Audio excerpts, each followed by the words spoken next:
Sup, Trojans? So, for those of you that don't know, before this game, the Giants were 5-1, and the Jacksonville Jaguars were 2-4. All right. Now, after the game, the Giants won, obviously, and now the Giants are 6-1, and the Jaguars are 2-5. But Vegas decided to give the Jaguars the advantage in betting, -3. They thought the Jacksonville Jaguars were going to win this game. And the refs certainly wanted them to. It was kind of back and forth. Like, all right, that was definitely not a good call. But, then when a penalty would also apply to the Giants and help the Giants, it would get called. So it was like, okay, fine. It's kind of favoring the Jaguars, but it's whatever. That last drive, though, the refs wanted the Jaguars to win. Saquon Barkley was definitely down. Freaking Blandino was on the thing even saying that. The shin hit the ground first. Saquon was giving himself up. The refs are like, nope. Put 40 on the clock, giving the Jaguars enough time to get a drive going. Then on that drive, there's so many penalties. I'm trying to think of them. Just like the rest thought of them. I think the first one was Dexter Lawrence got what would have been the game-winning sack, and then they found hands to the face on Evan Ingram, even though there were no hands on his face. I mean, it's the lightest holding call I've ever seen if it was holding, but they literally said hands to the face. And his face wasn't even touched.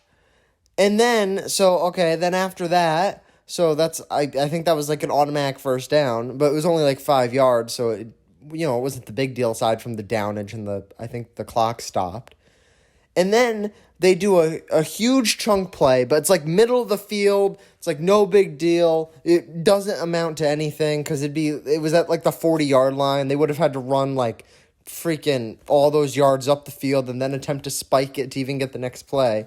No, they call the exact same. All right, Dexter Lawrence here had the exact same form Chris Jones had on the roughing the passer everyone freaked out about a week ago that Kansas City got called on them.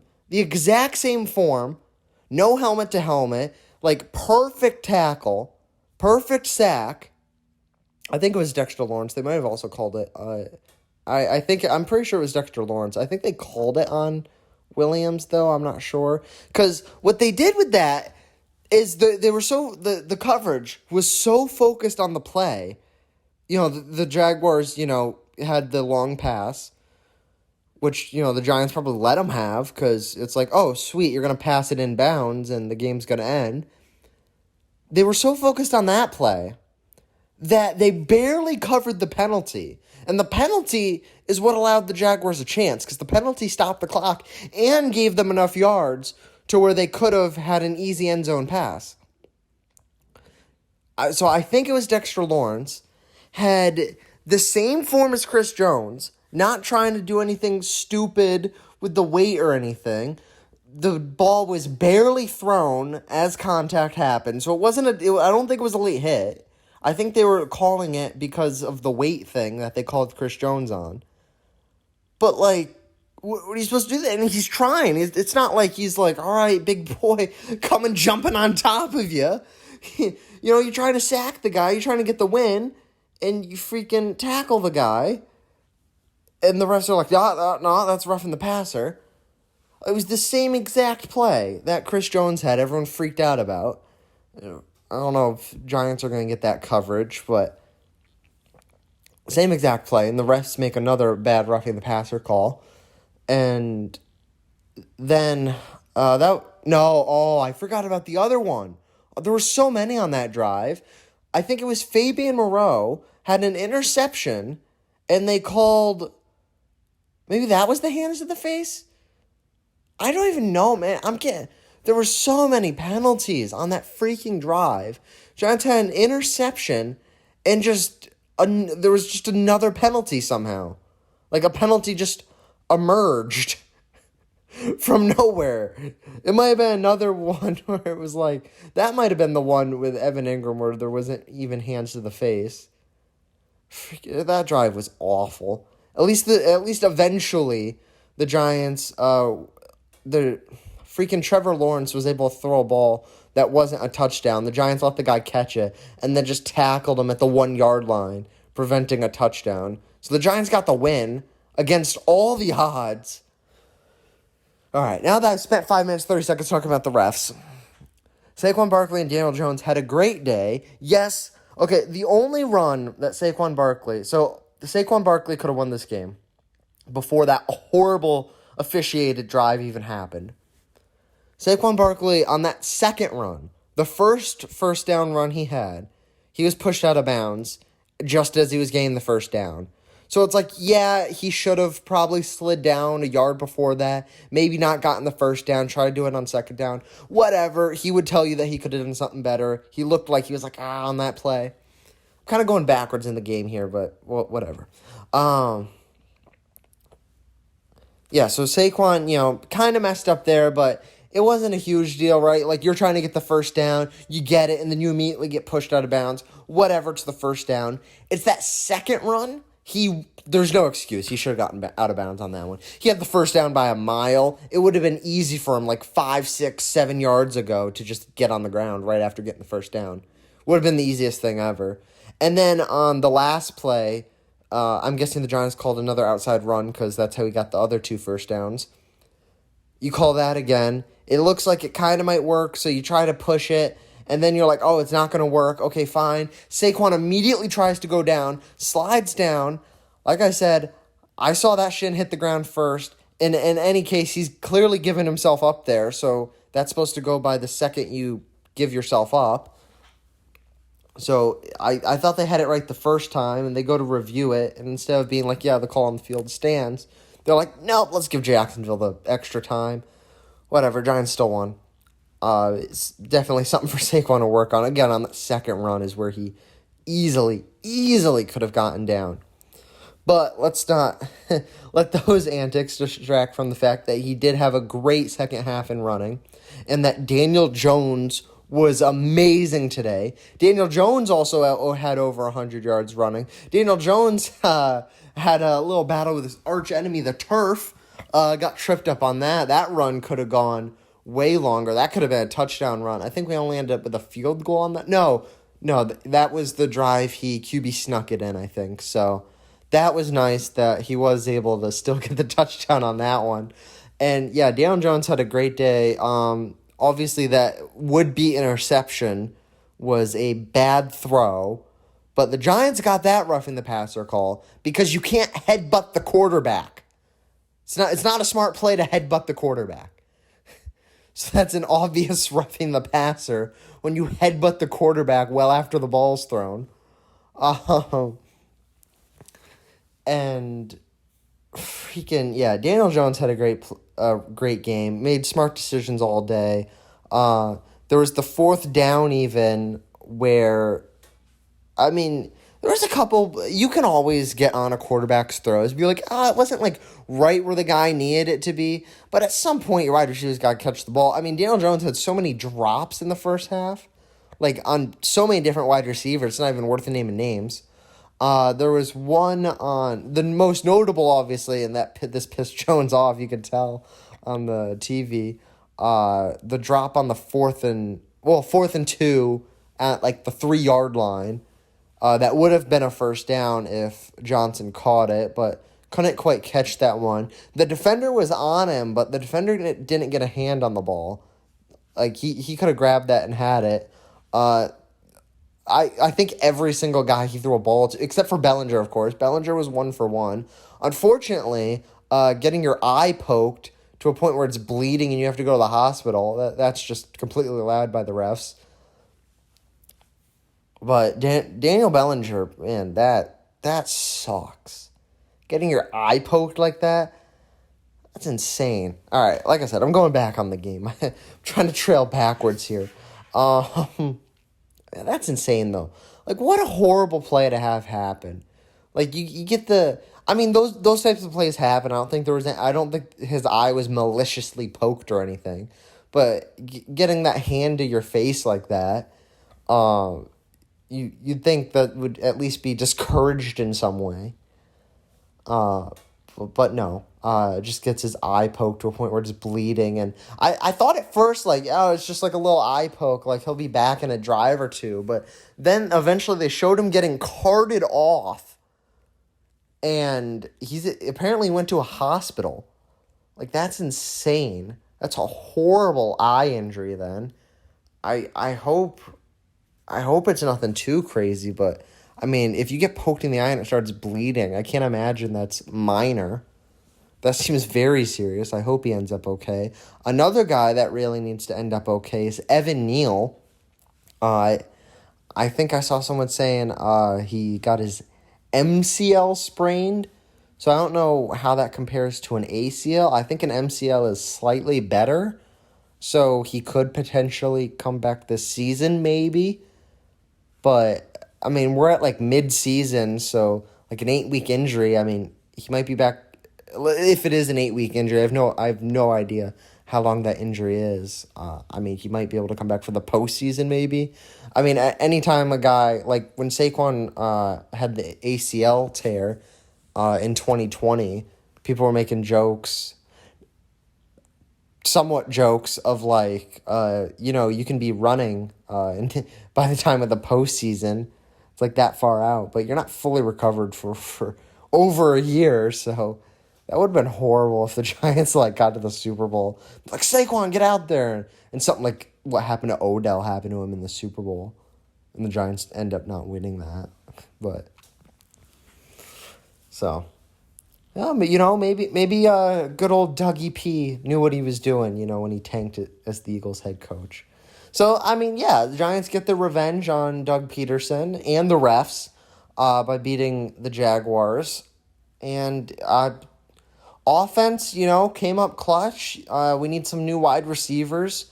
Wan'Dale Robinson, Darius Slayton looked okay, though. I think they had their share of drops, but they also had their share of plays. And Giants, I mean, this game just highlights it. Giants just need that number one wide receiver. This offense will look legit. Get some more help on that offensive line. That would help Daniel Jones out a lot. I'm sure he'd appreciate having more time to sort of read the defense and everything. And, as it does every week, it comes down to coaching. I mean, there's so many. When a game gets this close, it comes down to coaching. Brian Daboll has to make the right calls at the right time. And, I mean, the assistant coaches, too, like Kafka and Martindale, that call the plays on offense and defense. You have to call the correct offensive and defensive plays to, get your guys set up and you just be able to win the game. It's a battle of the head coaches at that point. And, at the end there, Jacksonville could have had a lot of time. Like, I mean, you talk about the play, where it's like, oh, did the shin hit the ground first with Saquon giving himself up? That'd be irrelevant if Jacksonville had 2 more timeouts. They would have had like a minute 30 left anyway, just from stopping the Giants. That was a big deal. That their timeouts got wasted early on. And I don't think it was for anything. I don't think it was for a real reason, too. It was just like Peterson just called timeouts. It was very strange. So now that we've done the offense, let's go to special teams really quick. McLeod had a nice blocked extra point. You love to see that. I mean, you thought that would have ended up being a bigger deal, but it didn't end up being a bigger deal because the game didn't really come down to a field goal. It came down to a touchdown because the Giants were able to kick a field goal on the drive where they were really just trying to burn the clock. And then Graham Gano was able to make all his field goals. It's always nice to have a kicker that you're like, can get it in. Although on that last field goal, it actually, someone got a hand on it, and it was still able to go in. I'd like to, someone's got to, the whole AWS commercial, someone's got to stat that. Like, what was the trajectory of it, like, before it got tipped and, like, after? Because I wonder if, like, Gano kicked it so well, it would have been, like, a 55-yard field goal, and then it got tipped, so it was only, like, a 39-yard field goal, and it was It ended up being like a 35-yard field goal. I forget the exact yardage, but it was a short field goal. It wasn't long. And if it was much long, or if it was almost any longer, it would have been off the bottom bar there, and like that block could have been huge. Because then Jacksonville just kicks a field goal there in the end, ties it up, and only then is that blocked extra point really huge. You almost thought that's what might have happened there with the luck the Giants was having at some points in the game. And then the defense. The defense was a very interesting creature today. They only allowed 17 points, so they were good overall and, doing their job, only allowing 17 points. Anytime your defense allows under 20 points, it's tough to point to them as the problem. But they gave up. They were not helping themselves that much. They gave up a lot of yards. I don't have the stat in front of me right now, but I wouldn't be surprised if they gave up 400 yards. Because I think there was the one drive where shout out to Xavier McKinney. Having the clutch play to thumbnail guy Xavier McKinney here. Shout out to him for causing that forced fumble that Julian Love was able to recover in the end zone, just taking 7 points off the board, because that running back was going for the end zone, and Xavier McKinney is able to just pop that ball out. So that was a huge play. And then there was another one where the defense could not seem to get off the field at all on the drive. Completely their fault for allowing big play after big play on third downs. Or I think one was like a 2nd and 25, even like some craziness. And the defense was able to get off the field on a QB sneak defended. All right, at like 4th and inches there, a QB sneak has a stupid high % chance of succeeding. But not when you do it the way Trevor Lawrence did it. You got to immediately get the ball, and you got to jump low on the QB sneak. Trevor Lawrence is just trying to walk behind his O-line there. At that point, it's no different than a 1-yard run up the middle. And at that point, just give it to your running back. You don't want your QB doing that. You're better off just having your running back do that at that point if you're going to do it with that form. But shout out to the Giants defense. Huge stop there. That helped them out a ton. And the offense able to do their part, get to 23 points. And, then obviously at the end, the defense had to survive the refs and the Jaguars offense to come out with the 1-yard stop. I'm surprised the refs didn't find a penalty on that play, but I don't know. I went, 3 bad calls on that drive. The 4th one would have been way too suspicious of something. Oh, what a game. The Giants never cease to make it close. The Giants really could have. It felt like there were other times too. I think there was the play where Daniel Jones got ahead on that roughing the passer call. I feel like the Giants should have had a touchdown there, but something stupid happened. Oh, I think that was the 4th and 2. I think that's what ended up being the 4th and 2. That should have been 3 points at the very least there. So Giants, not doing themselves favors there. But the good news was the Giants were able to start the game off strong. Daniel Jones looked amazing on that first drive. Darius Slayton obviously looked really good on that first drive with the nice touchdown catch. And another guy that needs to get highlighted before I head out is Fabian Moreau, number 37. He had some key bat downs all throughout this game. He looked amazing. I think he's ranked as one of the highest corners in the league. Just in terms of being a good corner. Obviously he's not getting interception after interception. Although I think that was him that should have had that interception. Maybe it was Darnay Holmes getting robbed of 2 interceptions in his career now, because there was the offsides in the Chiefs game last season, I believe it was. So if it was Darnay Holmes, that's really sad.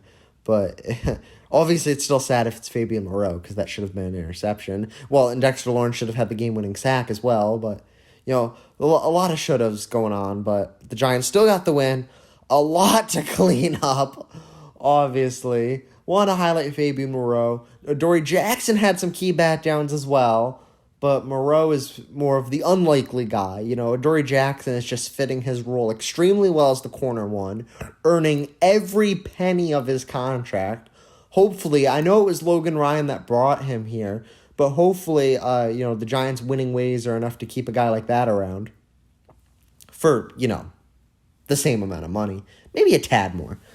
Maybe he's earned, I think we're paying him $14 million a year. I mean, just with the cap scaling and stuff, he might be wanting to make $16 million a year, or if it is 16, maybe up to 18. That's a bit much. But number one corners, man, they're gonna get expensive here soon. I mean, they're gonna be looking at how much wide receivers make and be like, wait, I cover that guy. I should be making more money. But that's all for off-season talk. Screw off-season talk for now. We have playoffs to think about. They're not on the horizon yet, but a 6-1 team, it's down the road. It's coming. The players and the coaches should not be thinking about playoffs at all. But as fans, we get to sit here and be like, oh yeah, playoffs are going to be great. Can't wait for playoffs. The Giants, they got to win some more of these upcoming matchups. I think the Seahawks are up next. I think then we get a bye, and then the Lions. Those are some matchups to consider. Can't wait for Vegas to be like, yeah, Seahawks, -20. Seahawks will win this game easily. So the Giants can beat them. And the refs again, maybe. You never know. And, with that defensive line, last thing before I go, because the offensive line, has its ups and downs as it does every week. It's not an offensive line that's like throwing guys down left and right, giving Saquon 5 holes to choose from. But every now and then, it's able to give Saquon enough running room. And for the most part, it's able to keep Daniel Jones upright. I think they only gave up a sack or two today, which you'll take that. But then on the other, line, our defensive line, the run defense, needs some improvements. It felt like their running backs, mainly ETN, but, it felt like their running backs, or maybe it was just the running back. I don't know. I'm not a Jaguars expert here. It felt like he was definitely able to get a lot of running room today. So maybe we'll have to work on the run defense. Maybe that's something Landon Collins can, get some more playing time to help with. I don't think he was a starter this week. I think we're like doing weird stuff with the linebacker position. I think we rotate guys out a lot. I think one of the only guys that stays in on defense, which is why he's considered the Mike, or, like the main guy that calls the plays, is Xavier McKinney. Because I don't think Xavier McKinney leaves the field much, if at all. And then I would assume Adoree Jackson's out there a lot, and Dexter Lawrence is out there a lot. Otherwise, I think Kayvon Thibodeau even gets set a decent bit. Even though Kayvon Thibodeau has like pressure after pressure, same with a guy like Dexter Lawrence. It's just pressure after pressure after pressure. And, Leonard Williams just kind of eats blocks. Whenever Leonard Williams is in the game, he's getting double teamed, and he does nothing. But when Leonard Williams is not there, or it was mainly just against Dallas I noticed this. I don't know if it's a scheme thing. I don't know what it is. I don't know if it's just Dexter Lawrence has been playing better ever since Leonard Williams got hurt. It was just that one game against Dallas. Leonard Williams wasn't there. And him not eating up 2 blocks, it felt like we didn't have a defensive line. But Leonard Williams eating up 2 blocks helps everybody get pressures. And, if there's ever a play where Leonard Williams isn't eating up 2 blocks, you hope $21 million can get more sacks. But whatever. No sacks today, but a lot of pressures. And obviously a couple, the one for sure should be sack. And a couple chances, a couple close calls, a couple almost sacks. Definitely had some pressure, though. So the defensive line doesn't get like an F or anything, even though they had no sacks. Hopefully the team is able to continue to improve. Hopefully the injuries, especially at Evan Neal and Daniel Bellinger, are not too serious. And hopefully the Giants start making some moves. Christian McCaffrey got moved. I mean, if we can get, a wide receiver in a similar situation maybe on a bad team, I don't have any names off the top of my head. I know the Giants called the Panthers, but that could have been for anybody because the Panthers are clearly just selling people. That could have been for the water boy. I believe the Panthers are looking to trade literally anyone in their organization right now. That... Yeah, there was a report like a week ago or so. The Giants called the Panthers, and that could be a lot of things. Giants should make a couple more calls here soon. Trade deadline's coming up. I think it's just next week. I don't think it's quite Tuesday. I don't think it's this Tuesday. I think it's next week. I think it's the next Tuesday. But Giants should definitely be looking to buy some guys, and if Evan Neal's out for an extended period of time, which it looks like he is, and hopefully he's able to recover at the very least for next season and be 100% and look like a star right tackle, which I think he will. I think he's been improving a lot over the last few weeks. Really, ever since that Dallas game, he's been improving a lot. And, so Giants definitely looking to buy at the trade deadline. Looking forward to the weeks ahead. Give me a wide receiver. Give me some more offensive linemen. I don't care where we get the offensive linemen from, as long as they're able to block. And the wide receiver, I will start to care where we get that from. We don't need to do anything too crazy, but we could use some help as a wide receiver. If we think there'll be a guy in free agency, the draft later, don't go too crazy. But I know there's a couple guys in free agency, specifically one named Odell Beckham Jr., that would love to come back to the Giants for a reasonable salary, of course. I mean, we can offer him more than $4 million, which is what the Rams offered him. I'd be willing to give him $8 million. Well, maybe $6 million. We're a little ways into the season now. But if we have $6 million, Odell could. I mean, I'd offer $6 million for Odell for the rest of the season. I don't know his status yet. Hopefully, because I mean he had the ACL injury in the Super Bowl, so that really delays the timeline. That really messes with the timeline. I don't know where he's at. He might not be ready until the next postseason, which imagine that. Imagine playoff Odell Beckham Jr. coming back for the Giants. I know that sounds like a bad sight from what we saw in 2016, or 2017 might have been when the game was played, I forget. But from the 2016 season, when we made the playoffs, I know he didn't look great in that game. But if we just don't allow any Giants players to go on boat trips, no one's even allowed to go near the water, all right, before the game. No boats will be involved during the Giants' playoff run. We'll be fine. And Odell will be able to catch passes. And he will look amazing in the playoffs. Hopefully. I think he will. I think he still will, even coming back from injury, I think he'll still be able to do everything he did with the Rams, making clutch catches. I would love to see him make some clutch catches for the Giants. But that is all I have this time. I am out of stuff to talk about. It was a wild game. It came down to the last second and 1 yard. Giants able to get it out with the win. Giants are 6-1. Looking forward to the rest of the season. Should be a great season. Especially if Vegas and the refs keep betting against us and we keep proving them wrong. I mean, worst 6-1 team in NFL history, maybe. Who knows? I don't think so. I think the Giants are legit. We're able to get these wins despite injuries, despite a lot of things. And the Giants keep finding ways to win. I'm not betting against that. See you guys.